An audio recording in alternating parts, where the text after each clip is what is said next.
Thanks everyone for joining us. We have the pleasure today of Dr. Mack joining us as chair at USC, and I'll leave it to you to introduce your panel and our topic discussion for today. Okay, thank you, and thanks for having us here. Hello, everybody, and the topic we're going to cover today is keys to preparing for a career as a neurosurgeon scientist. And maybe after we introduce the panelists, I'd love to just get a feeling of I assume we're talking to young faculty, senior residents, but if we're off on that kind of group, let us know, and we'll cater it to whomever is the best audience here. So the two people I'd like to introduce, we have a great panel. We're waiting still for Brad, so I'll first introduce John Rolston. The panel today is going to be some of the folks in neurosurgery who have been very successful in terms of being a surgeon scientist, balancing. I don't know if they've been successful balancing surgeon and scientist because that's a very difficult challenge, but they've been successful with their career paths in becoming surgeon scientists and maintaining that.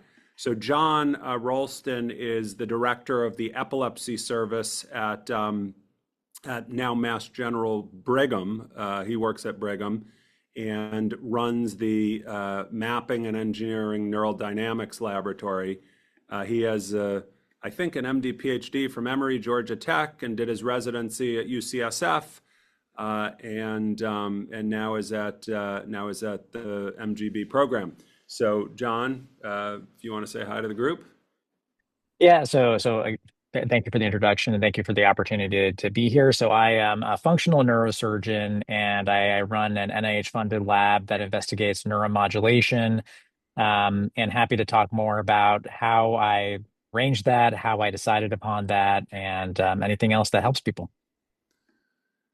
Yeah, so I think I have some questions prepared, but I think if we just I think what folks are interested in is exactly what you said, John, just kind of the pathway to becoming and maintaining the surgeon scientist academic profile. So maybe, yeah, give a little background on how you got there and what's made it successful and what you think are some keys you could pass along. Sure. So, like you said, I did have an MD PhD, so I had that additional training before residency, but I don't think you need that. That plenty of people are doing stellar work that did not have the PhD training beforehand.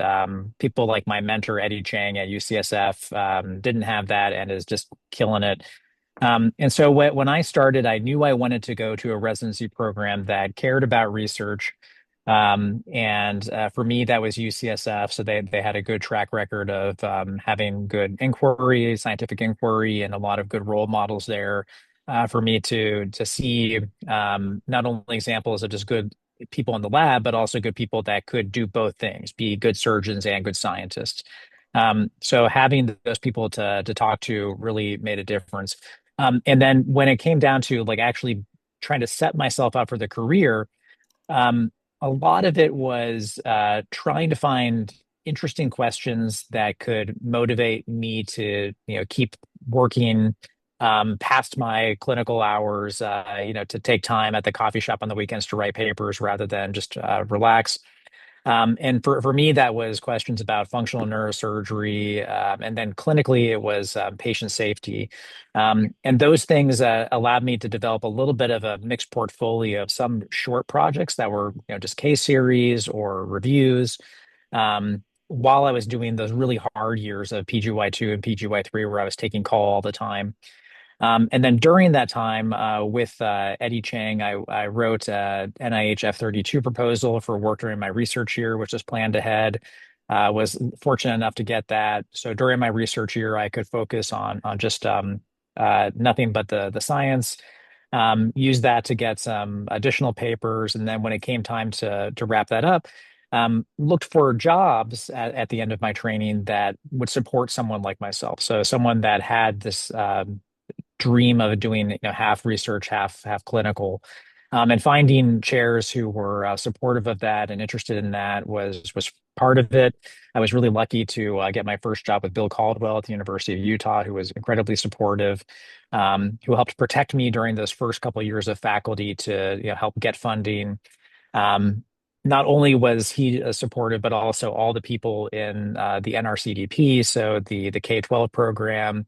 They had this Academy Emerging Investigators program, which was also helpful in teaching me how to write grants better and how to sell the vision better. And with all that help, it kind of allowed me to successfully apply for several grants, get those grants, and then have a self-sustaining laboratory that I have now. Awesome. And I think so. There's a couple points we want to hit on that we'll get back to. And one is just the environment of, you mentioned the environment of residency, but particularly the environment of the first job. But let me take a moment to introduce Brad Lega, who I sound like a little bit of a broken record, but truly one of the brilliant surgeon scientists in our field. You noticed that I recruited functional neurosurgeons for this panel because they're the really smart ones. But Brad has been really successful.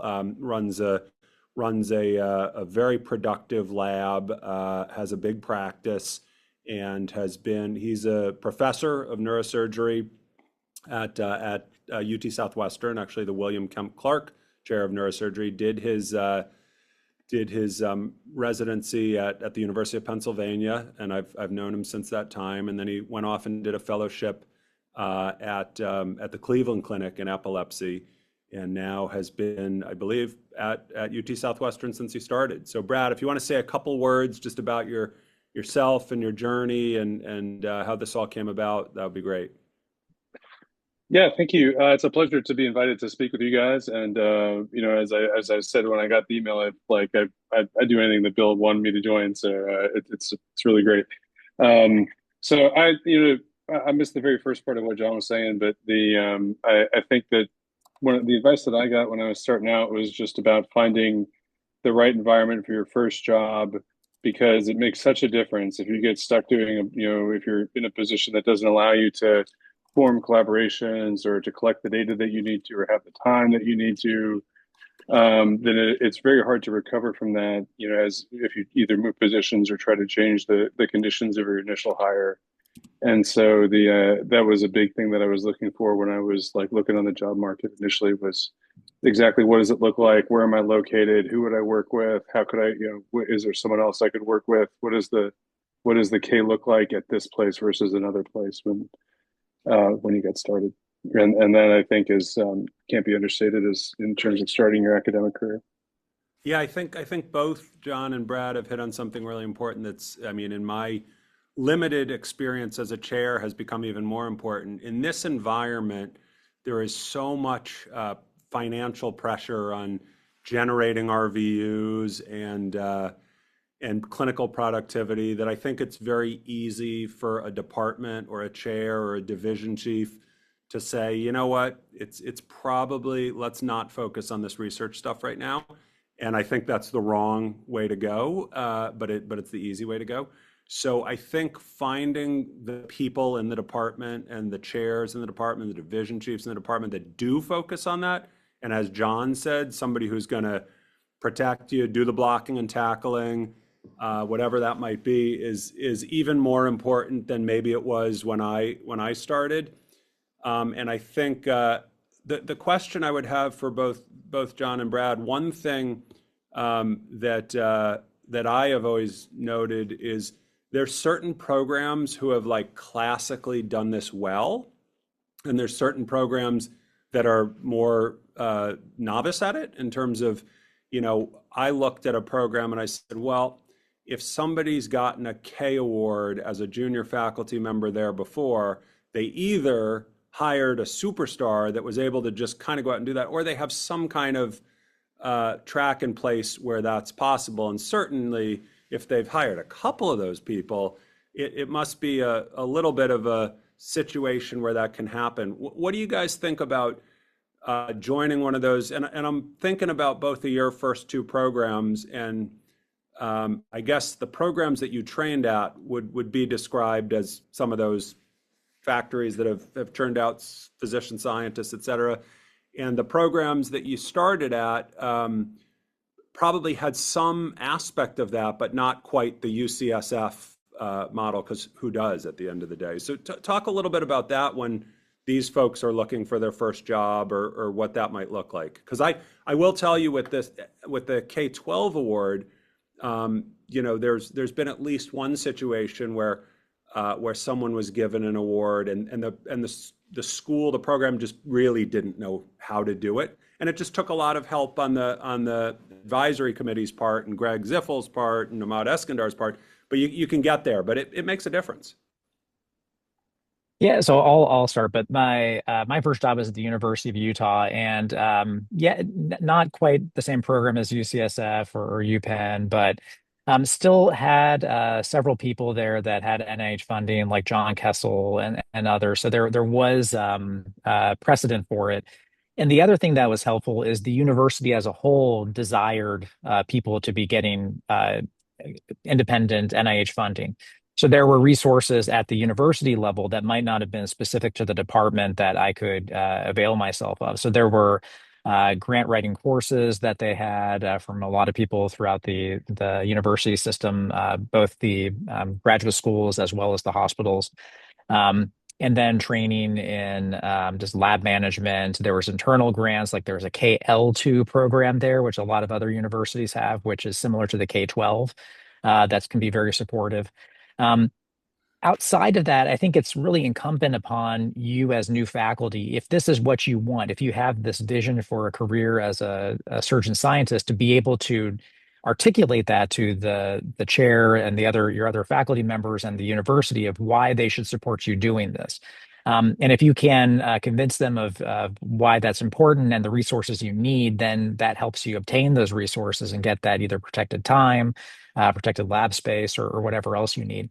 If you have a difficult time understanding what you need to make this happen and can't tell them, I think that's where you get in a lot of trouble too. And you can also get into trouble if you're not clear about this up front. So when you're getting that first job, when you're negotiating and talking about what you see, if you don't tell them that you need access to certain patients or a certain amount of time or certain lab space, and then wait till you show up and then start looking for it, then it's almost impossible to get it.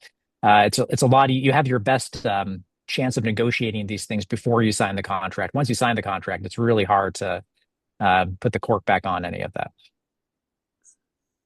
Brad, what are your thoughts on that?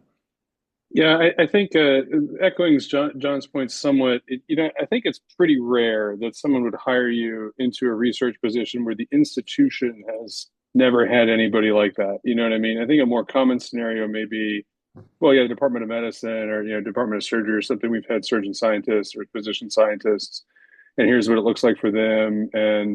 But you might be one of the early ones in neurosurgery. And I think that's probably more common. That was my scenario at UT Southwestern, so famous research institution, but no one in the department had really done much. And so, as John was saying, there are going to be institutional resources that you can take advantage of. You have to find somebody from outside your department to kind of point you in the right direction, tell you what to do. And for me, it was just a lot of knocking on doors and finding out who had the lay of the land and could kind of help me navigate some of those internal grant mechanisms and things like that. And then the other side of it is to rely on mentors through K12 scholars or other things like that. That the purpose of it is to help people that may not be aware of opportunities or what they should be asking for. I guess a format like this, the people that you may encounter and meet through something like this, can serve as potentially to get you through. Yeah, I would actually say some of the best mentors I've had in neurosurgery for neurosurgery science have been not at my institutions. And people my age, people younger than me, people older than me, but just the network of folks out there, I think you gotta use that. I note there's a few other very successful K12 scholars on this call, and we'll call on them as well to speak. But I also want to say to John and to Brad, like, okay, well, once you get there, fine. So you got this great job.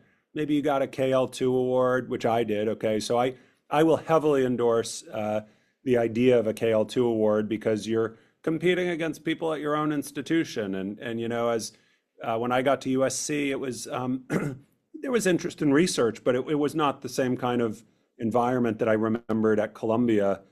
And I found the competition for that award to be maybe not quite as definitely not quite as competitive as something like the K12 for neurosurgery, which didn't exist when I came out. But so okay, you get there and you get these awards, and you're doing your K award. I mean, I found that to be the most exciting time. I found it to be the coolest time academically, but like I also found it to be very scary because you're like, okay, like I made it, right? And then everyone's like, no, right? Like you got a long ways to go. So what do you do when you're in that situation and you've got maybe your career development grant, or how do you protect yourself? What's your next thoughts? How far into the future are you looking with your science and your career plan? Brad, do You you know, want to? I've a couple of the junior faculty have had this conversation, conversations analogous to this. They have some initial funding mechanism, BBRF, or an internal, KL2 or some other, internal funding mechanism that helps to extend their startup or whatever. And what I always say is like you need to show the whoever is going to be reviewing the grants, say, NIH grant reviewers, that you're able to get the lab organized and do something. And so when you're starting out, you should have your sights on singles and doubles as the papers you're putting out, and not the cell paper, not the nature paper. And so I think that having to break down what you're doing into something initially manageable, focused, is more of a challenge than you think. Like you start out and you have all these ideas, and then maybe there's you're joining an environment where there's a lot of people that want to collaborate, there hasn't been a good partner or something like that in neurosurgery, and so you're getting all these meetings like, oh, that sounds cool, we can do that. And, you got these student like 10 med students who don't know how to do anything, but they're super motivated, and you're going to get them all working on different projects and everything, and that can be I think really end up slowing you down. And so the like staying focused on getting the first couple papers out that show productivity, I think is part of the what to do at the beginning. Yeah, I think all of us would agree, and I say that just because I saw John nodding, but Brad said it is. I would contend, and I think it's probably fact.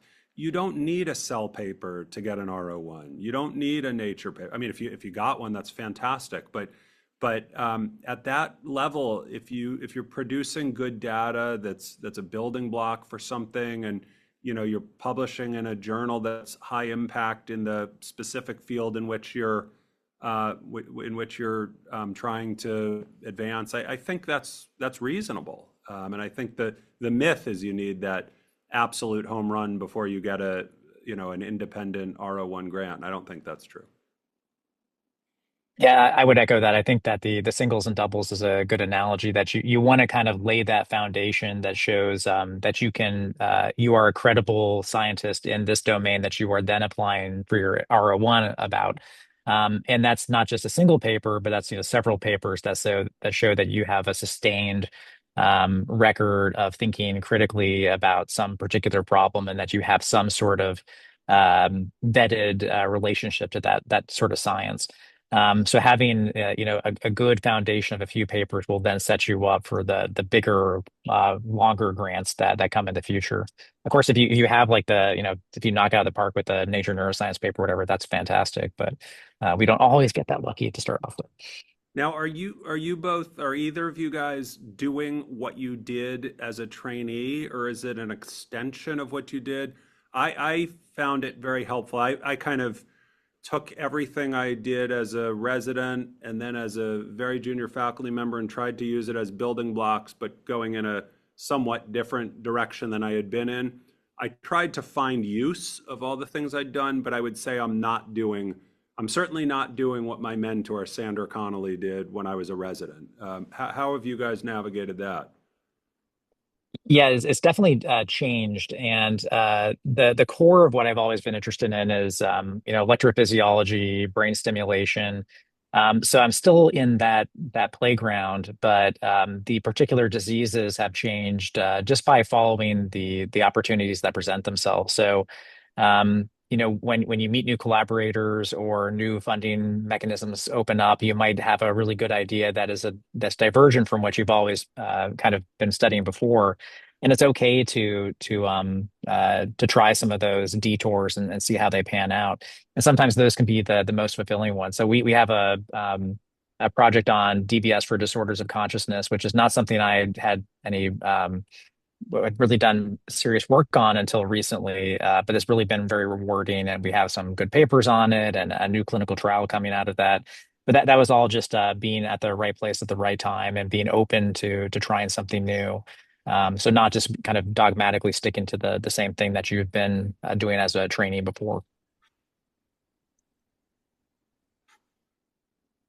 Yeah, I will say for on my own end, I'm at the core, I think of myself as somebody who studies the neurophysiology of memory, and I've done that basically since training in my career. And the bit, as John suggested, once you get your initial funding, and you have a little bit of time to play with, and then you can start looking for other funding, other opportunities that may fund smaller clinical trials and things like that. You always are going to get pressure from your department to try to do something that they can put into a headline or into a news article, and they can't put that have a theory on anterior versus posterior hippocampal differentiation that you're modeling using latent cognitive. That doesn't go into a news article, and they can't get donor funds on that, and so there's going to be pressure to try to do something flashy, but until you get your initial whatever your initial core question is funded, then you can't go and pursue that stuff, but eventually you can. And I think a lot of people in our field end up adding things like that to their portfolio. And what about the stuff around that? Like, so you're not at the very beginning of your career, but as you move up and get a little more seasoned or senior, I know both of you have done a lot of work on study sections, running study sections, with the K12, et cetera.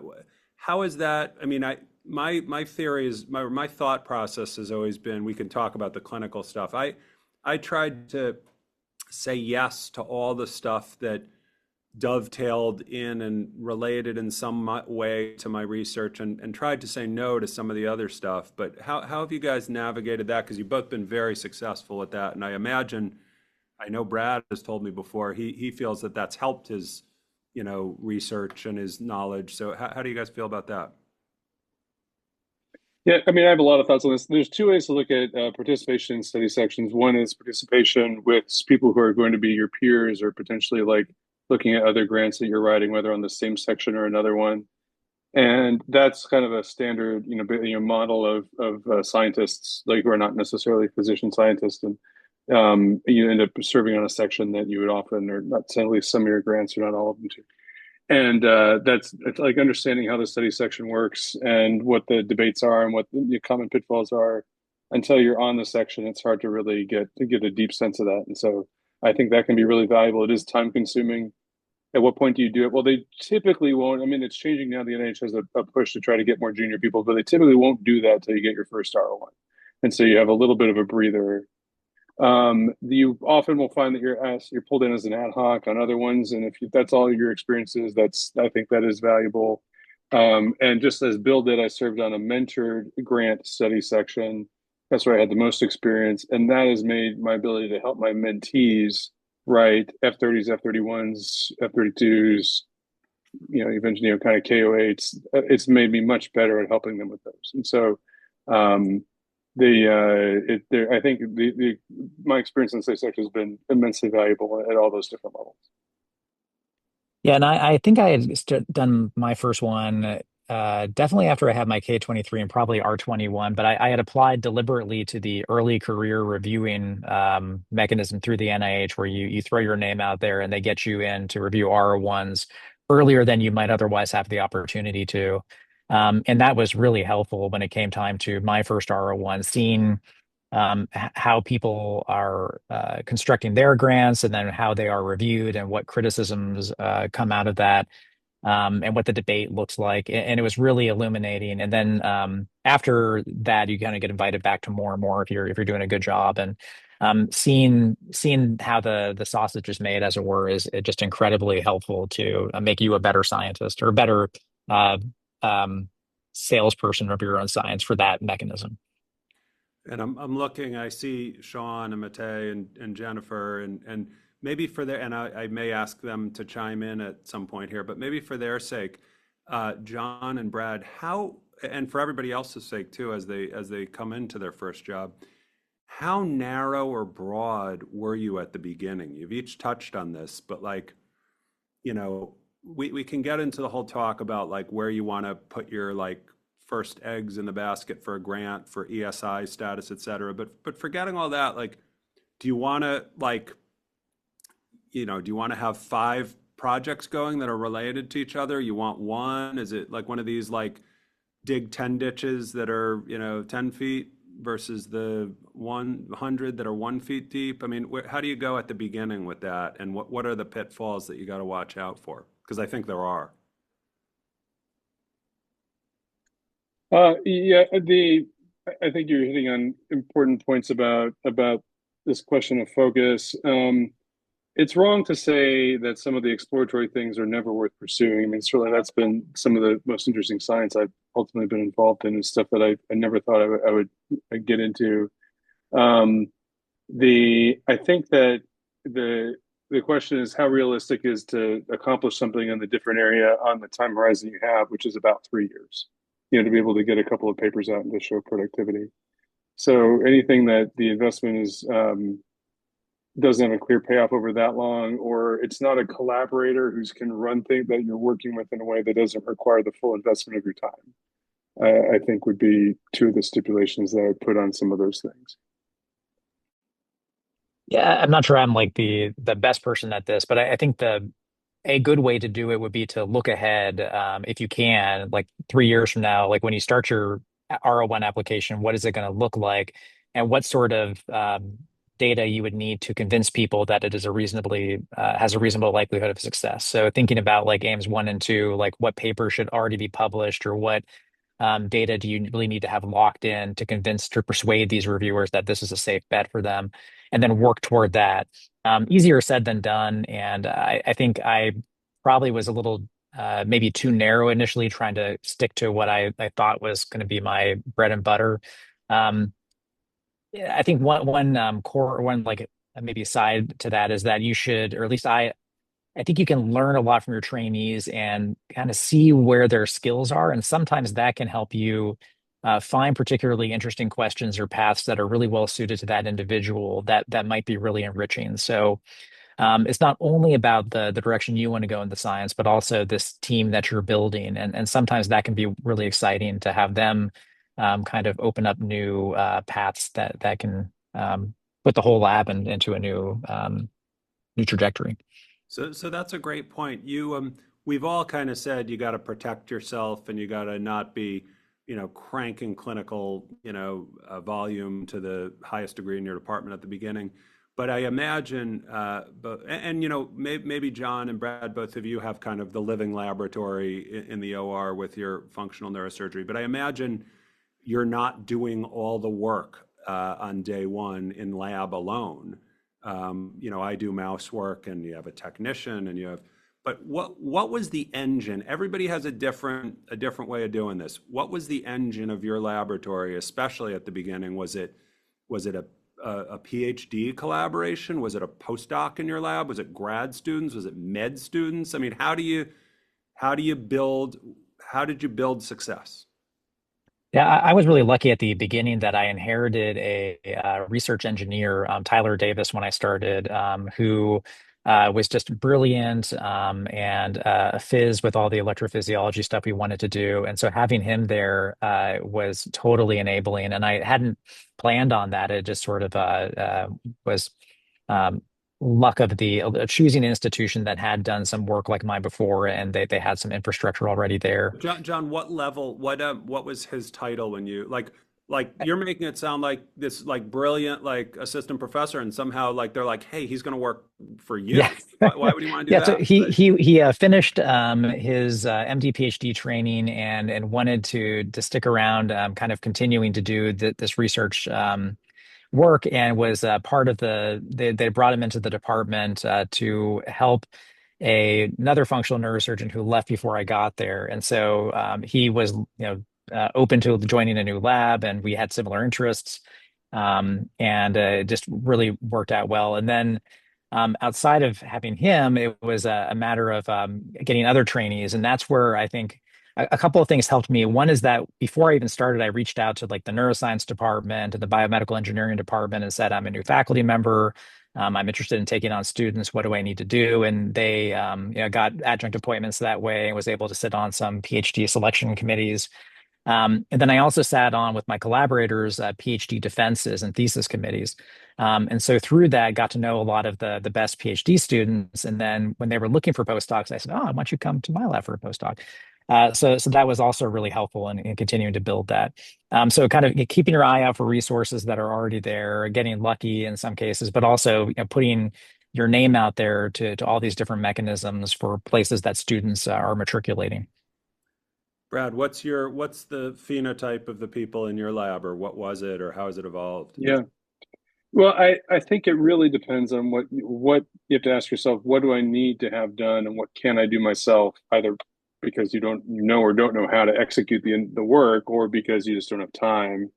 And so certain things require such a consistent time commitment that they can't be done, you can't go and do it yourself by running over to lab in between cases. And so that'll look different depending on what type of lab you have, certainly. But within that general, advice pool, I think starting with a grad student is a risk, because if it goes well and they're brilliant, they write 2, 3 papers, they're going to fund themselves with an F-30, and that's great. And then it can be really good, but it can also be really bad because if they're pretty highly protected, and you're on the hook to cover them for 5 years. It's a long relationship, longer. And so the advice I got was to avoid grad students as the initial person that you hire. There's a little bit of that with postdocs, because postdocs often will be, can sometimes be highly, very independent in terms of the questions they want to ask and the experiments they want to run. And, because they have all this experience, they finished their PhD, maybe doing, multiple postdocs. That's a kind of a case by case basis as to whether they're a good fit for what you need or not. For me, like, I felt like I had enough like technical knowledge or whatever to be able to train up somebody who hadn't, didn't have a lot of experience. And so I hired more junior people who are cheaper, who could then work on these smaller papers, and churn out a couple smaller ones with like post undergrad level people at the beginning. And they were kind of low commitment. They're easy to get rid of if they don't work out, or if they just kind of sit there. Well, it's not that expensive, for at the salary level that you're able to hire them at. And then once you look like you've kind of given talks to the department or at the institution, okay, now the med students come to find you. And one of the things that I did early on that I think has been effective for me is I set up a kind of I called it like a tutorial or a lab thing that was meant to be a way to introduce new people to the basic things that we do in the lab. A lot of labs have something like that. But I structured mine to be sort of if they can execute these core set of analyses, then they'll probably be able to function at a level that's sufficient to produce something eventually. And so I did that, and that was like a screening tool that I used. And for people that wanted to join the lab but weren't really making progress there, I just said, like, this isn't the right fit for you. And I kind of learned that from where I had worked when I was at Penn, the lab I worked in. They kind of did something analogous to that, and that was effective for me. Yeah, I remember I've trained a grad student, and I probably signed her on probably about 6 years in, 5 years. I don't. It was the first grad student I trained, and I was really scared because I was like, wow, like this person's PhD and her education is dependent upon me as a mentor. Like that's different than a med student who's taken a year off in the lab, or even a postdoc who's already got their PhD. And like as you said, Brad, it's like if it doesn't work out, it's kind of a disaster for everybody. It did work out, and it was really nice, and she actually stayed on and got hired into the department. But I look back on it, and I think maybe that was just a stroke of luck to some degree. So there is some risk involved there. I don't want to put anyone on the spot here, but I'm going to. And if there's nobody's screens are on, so I don't want to. And if somebody's away, that's absolutely fine. But Jennifer, you've been a stellar early career K12, awardee, setting the lab up. What's been the biggest worry for you or concern for you, or what's next? What's on your mind as you go through that early phase that others should be thinking about?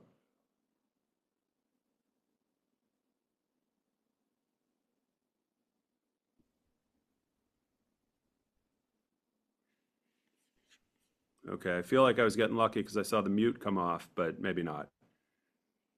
I'm looking around.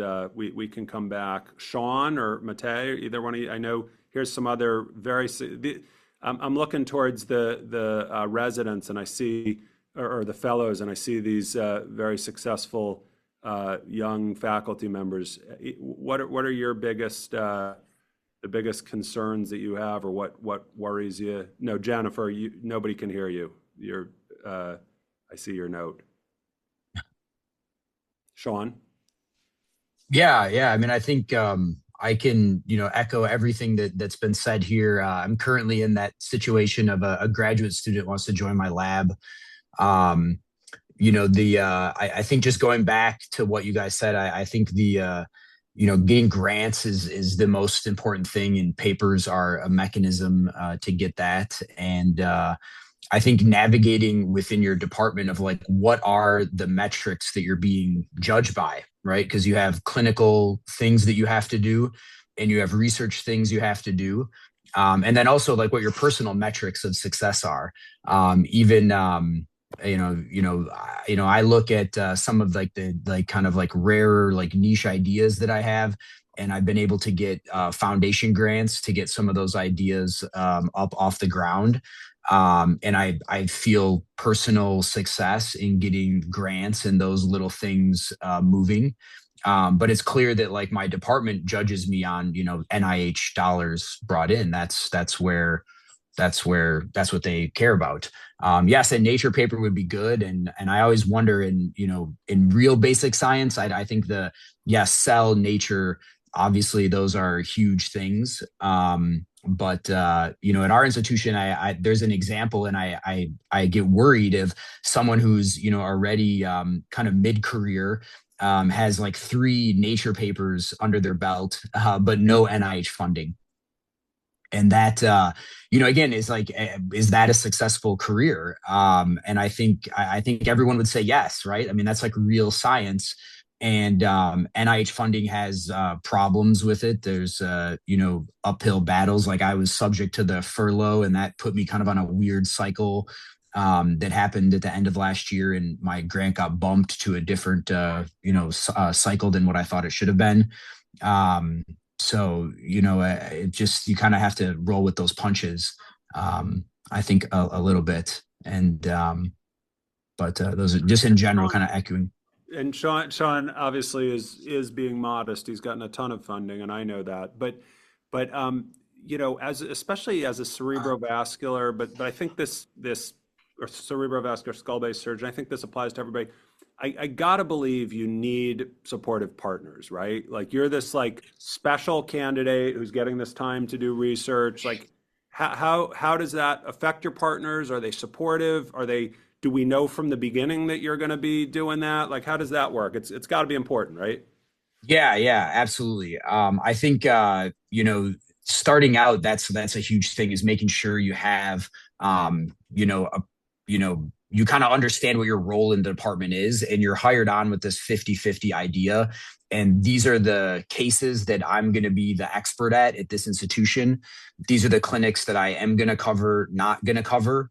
I think those are important things to define up front. And in at University of Chicago, we're like rapidly expanding, and we're hiring people because as our program is building rapidly and we're taking over, hospitals, the obvious thing would be to assign me to some of those clinics. But that's the agreement, is that, I'm a researcher, and I need to be at the main hospital so I can be at my lab doing the things that I'm supposed to do. I can tell you, I work closely. My mentor has a huge lab and studies cavernomas. cavernomas, and sometimes I get the feeling, as he approaches like retirement age, what is going to be my role in that huge enterprise that has massive amounts of postdocs and scientists associated with it, but there's only a few surgeons that are doing cav mals.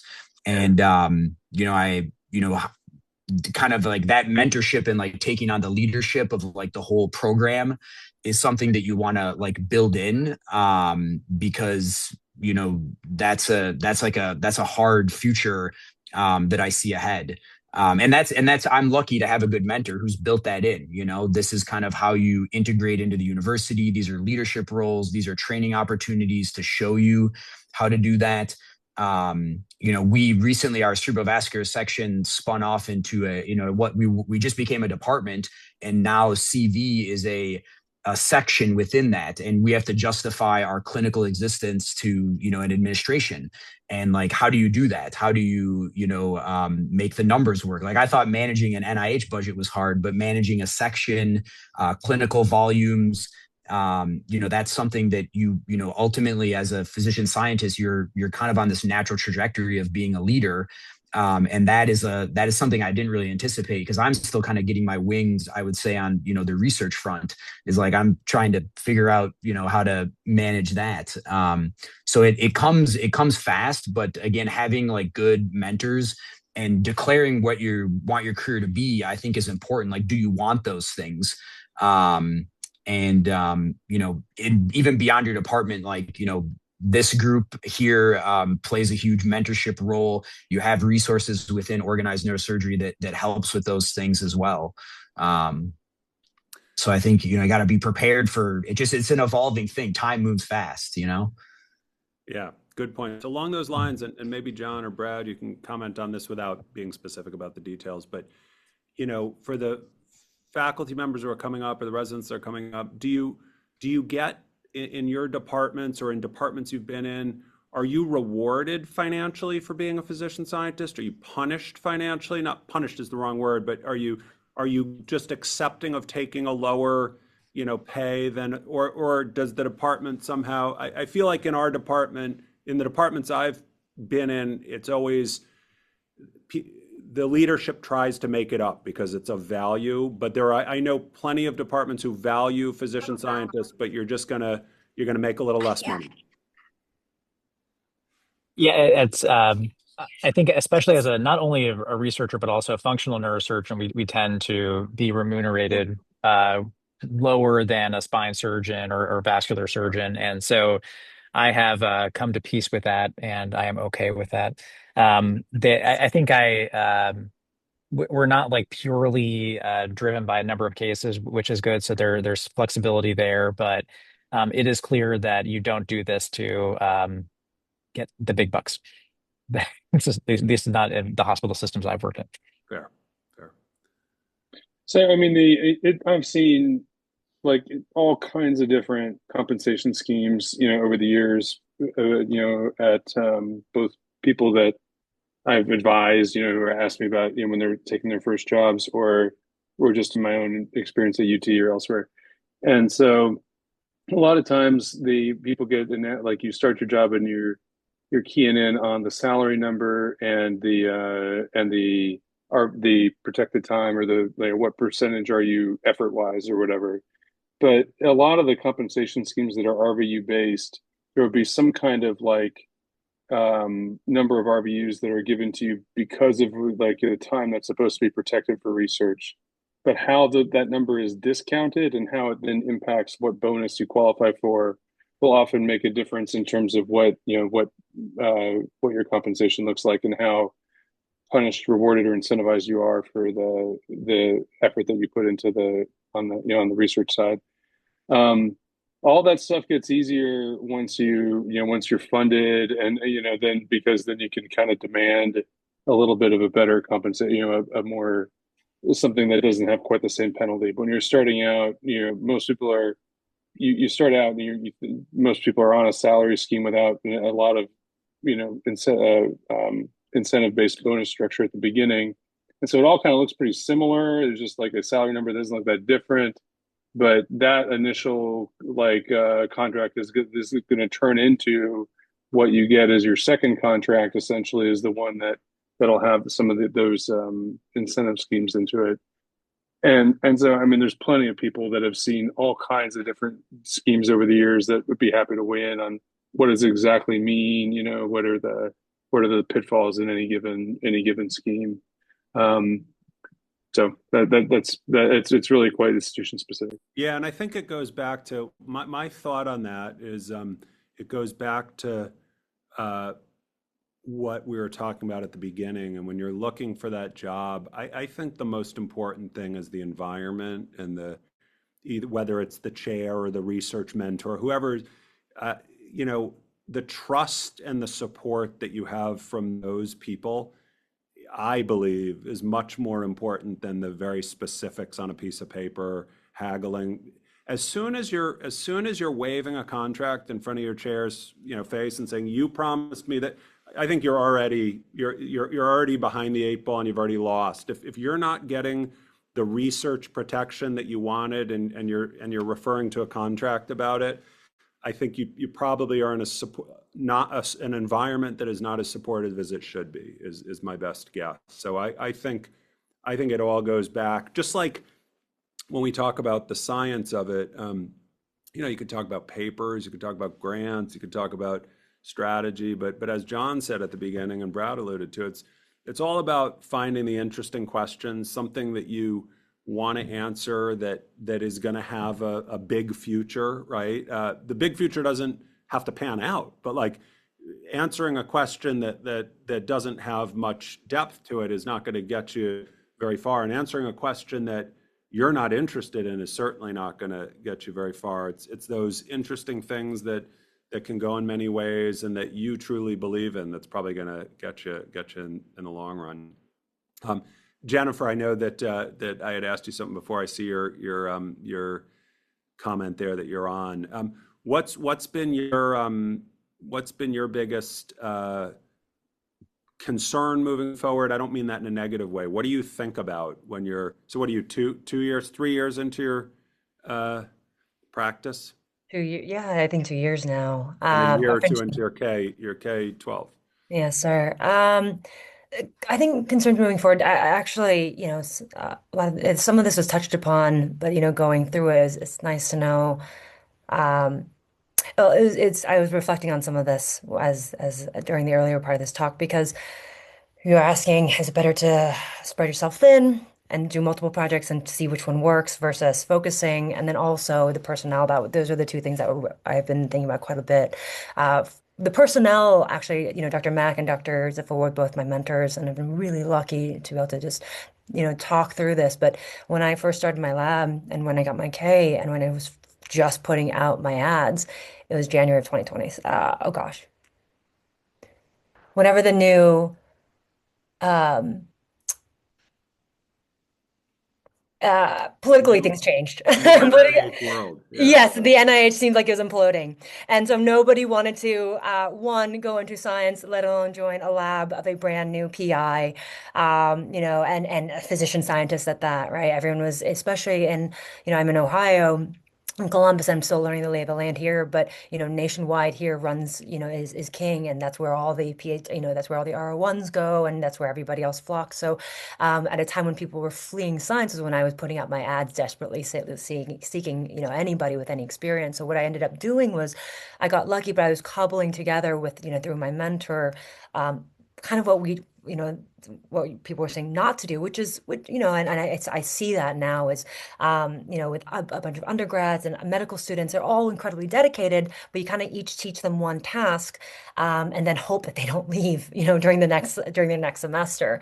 So I was able to get a lot of, preliminary data with that, but now as I've become, as I'm, finishing up my second year and trying to think about, how to focus my lab on a couple, one or two main projects, I'm now as people are starting to come back to science and I have a little bit more experience under my belt, where I'm looking at, hiring a second sort of, primary, so someone who can really kind of run the experiments while I'm not there, because I've been doing my own animal experiments in between experiment, cases, and on the weekends, I'm post-oping my own animals and there for every harvest. And so, and as my practice has grown, I'm realizing I can't do that anymore. So that's been the main growth point, I think, in terms of the lab personnel.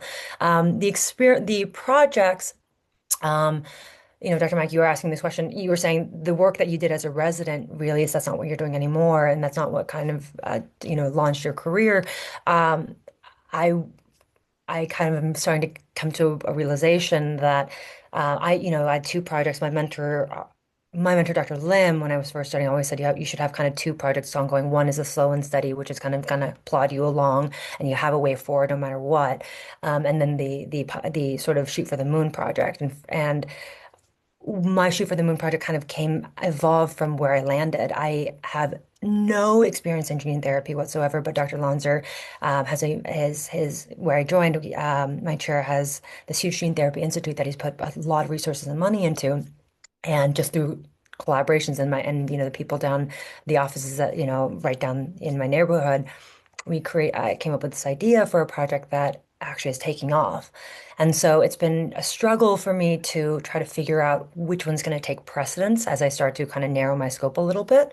And coming to terms with the fact that I may not be, the story may not make sense as, the med student to the resident to the junior attending. That story may not be it might not be a beautiful continuation, but I think it fits with my own career and my own interest and also the resources that are around me. I think that's what it was realizing I may not be able to completely drive the next project. I have to kind of accept that there are certain resources that are probably going to get me to the next level if I if I lean more into the collaborations. And still end up making it my own project. So these are the things that are kind of I'm thinking about going forward. I don't know if I really answered all No, of that makes sense. And you hit on something. I think when you look at John's path or Brad's path, it always looks neat and clean when you're looking back on it, when you stand up and give a talk and you do it the way it's supposed to look. But I don't know. I don't know that many people's paths are as clean as they look in retrospect. I think everybody's either hit a few bumpers along the way or thought they were going one way and ended up going the other way, or even the way they thought they were going, they didn't always know they were going that way. I can't imagine all the senior scientists' pathways look quite as clean as they are when they describe them in a succinct, visiting professor talk. But that's just my opinion. Other questions? Does we have a real good group here and a variety of levels of training, and you got a lot of expertise here. Are there any questions that people had that in hearing this that they wanted to ask? I had a question. Hi, it's Yeah, please. Jordan Lamb, Chief Resident at the Introduce yourself. Yeah, what year? Yeah, I'm just started Chief Residency at the University of Michigan, also going to functional. So thanks everyone for the awesome insights into kind of starting out a surgeon scientist career. So I actually had a question regarding the balance of research and clinical in the critical first few years. How do you view the sacrifice of early clinical, like surgical development, due to the scientific half of your career, kind of taking up time and trying to ramp up your lab in these first few years, which are also critical for surgical growth too? Is it more important to just stay in your kind of lane in terms of speciality? Because I do see the dangers with still trying to, for example, do complex procedures and other subspecialties that maybe I felt comfortable during residency, but at a lower volume if you're being a surgeon scientist. John or Brad, what do you guys think? It's really so dependent on what your practice looks like. My general advice is to still do something that's not a super specific mix of cases till you get your boards, but not everybody shares that view. But within that, usually in an academic center, you have plenty of freedom to hand off cases and know it's a a rare academic center where people are like giving you a hard time for handing something off. That's not like a shunt or something, that no one wants to do. So Yeah, I remember. I think it was Bob Carter saying this, and it always stuck in my head. For the later career, I think the only way you're going to be a true expert in your research and your surgical is to focus in on something surgically. And I don't even mean focus in on functional. I mean focus in on something in functional or something in tumor. You could do all of it, but the only way you're going to be able to have a big clinical volume is, if to do 30, 50 cav mals. Okay, that's a big volume, but if you're doing 50 vascular cases, that's not a big volume. So, but at the beginning, I think Brad hit it right. Like you got to pass the boards. You can't have a functional data set when you go to the boards that's just all, I mean, you can, but like you want to have some general neurosurgery in there, I would think, for your own training and for the board examination. But it's a balance. You can't be the guy who's just yes to everything, or else you'll. So my thing was at the beginning try and do a good mix of things, but certainly focus on my career path. But then the minute I passed the boards, it was like, okay, how do I get my practice down to vascular? And then as I evolved from that, like these days, if you're going to be an open vascular, skull base, endovascular guy, you can't do that with research. You got to pick a lane a little bit, or as Sean mentioned, like perfect example, cavernous malformations, right? You could be the world's expert and not be a guy or a man or woman doing 400 cases a year, right? So I don't know if that answers the Yeah. question, but that's kind of how I've always thought of it. Yeah, and I would just say on that too is like, as you get more senior, there's ways to continue to develop your clinical practice. I mean, as you know, like, in neurosurgery, knowledge is equally as powerful as your technique ability. So, doing case reviews, like taking that serious. I mean, we have like a neurovascular conference, so like every case is reviewed. And I learn a lot from the decision making. And now as we have like people junior to me coming in, they seek out your advice, and that's a level of advancement and kind of thought of like, what do you tell someone based on what their abilities are, or like, integrating their training paradigm into how you do things in your practice. And then the other thing, the mentorship too, I can tell you, like, anytime at our institution that there is like a big vascular case, like a Hunterian ligation of a basilar aneurysm, or some very big AVM. I mean, I try to offer up my services to help in those cases, and say like, look, like, you've done 50 of these in your career. These are all going to be treated endovascular one day. Do you think I want to get in on this, or at least go to the OR for those big cases? And I find that to be, as we get busier, even like a huge, olfactory groove meningioma, that like a PGY2 gets assigned to, I feel bad, someone who's going to be there kind of all day with that case. It's like, well, why don't I help you a little bit? And we found like interesting ways where I think for the, yes, you got to get your cases, you got to have the ones you're fully responsible for. But I think, being collegial, and finding, ways to get into the very complex cases, and this idea of like operating with other people, that's turned into a great way to get even more complicated cases. And I think the senior guys actually like it too. They, as they get older, they can go take a coffee break or something, and they're not leaving like again, if it's a low PGY level alone, there's another attending there. That's one of the benefits. I mean, that's always the benefit of skull bases, like, with advanced rhinology, this co-surgeon idea really takes off. And I think, open vascular, that's like not really a common thing. And bringing that to the table of like, look, I can help do this. And it's a way to get involved in like high complex cases. So I want to be a little mindful of everyone's time here. This was fantastic. I think I'd really like to thank Brad and John. You guys, I knew you'd deliver, and you did. I think we could go on for another hour and a half with this. And also Sean and Jennifer for speaking up. And I know I didn't get to Mate, but Next thank time. you. And thanks for the questions.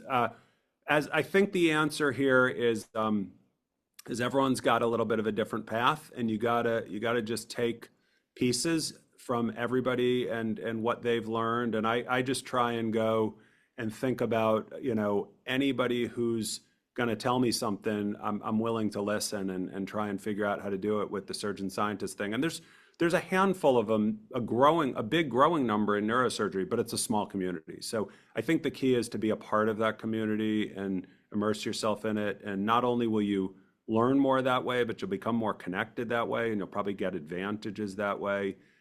So really thank you, everybody. And I always say, I'm sure it's true with others, but reach out anytime. If there was questions that weren't answered, or you just want to follow up, just shoot an email, and happy to answer any of them. But once again, thank you to everybody. Thank you, Brad and John and Sophie, for organizing. Yeah, thanks to Dr. Mack for leading, and for all of our panelists, and of course to Sophie for keeping us on track, and for all the organization. Thanks all. Thanks.